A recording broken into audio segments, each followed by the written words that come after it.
দর্শক আসসালামু আলাইকুম। আশা করি আপনারা সকলে ভালো আছেন। এখন রাত 11টা বাজে। আমি তাদেরকে খেতে দিছি। তারা খাচ্ছে খুব সুন্দর। আর কাঁচা ঘাস ছাগলের খুব প্রিয়। এই জন্য আপনারা ছাগলকে কাঁচা ঘাস খেতে দেবেন। আর কাঁচা ঘাস খেলে ছাগলের একটা সমস্যা হয় কৃমি। সে কৃমির ডোজটা আপনাদেরকে সময় মতন করতে হবে। 3 মাস পর পর আপনাদের ছাগলকে কৃমির ডোজ করাবেন।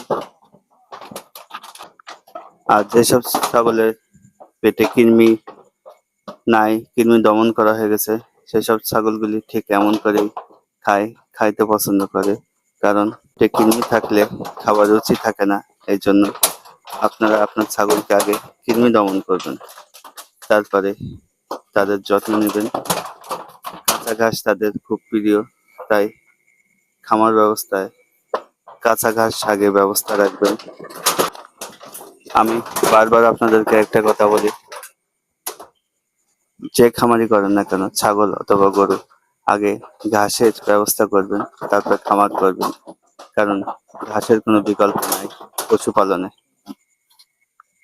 বাচ্চাগুলো এদিক থেকে উঁকি মারছে। আর আপনারা খাবার শেড, ছাগলের শেডগুলো এমন করে বানাবেন যাতে রাত্রে খাবার দিলে এইভাবে খেতে পারে। আর খাবার ট্রেটা এমন করে করবেন যেন ছাগল খাবারগুলো নষ্ট না করতে পারে, ওতে প্রস্রাব পায়খানা না করে দিতে পারে। কারণ ছাগল খুব শৌখিন জাতীয় একটি পশু। এরা প্রস্রাব পায়খানা গন্ধ পেলে কখনো খেতে চায় না। তাই আসুন আমরা আমাদের পশুদেরকে বিশেষ করে কাঁচা ঘাস দিতে হবে। আমি সকাল থেকে দুপুর পর্যন্ত কাঁচা ঘাস খাওয়াই আর রাতে সাইলেজ দিই। কিন্তু আজ পর্যাপ্ত পরিমাণে ঘাস কাটা হয়ে যাওয়ার কারণে আমি তাদেরকে আজ সাইলেজ দিইনি, আজকে কাঁচা ঘাসই দিচ্ছি। আজকে তাদের খাবার রুটিনটা বদলাই গেছে। এটা মাঝে মধ্যে খাবার রুটিন বদলানো ভালো, কারণ তাদের তো রুচির উপরে নির্ভর করে।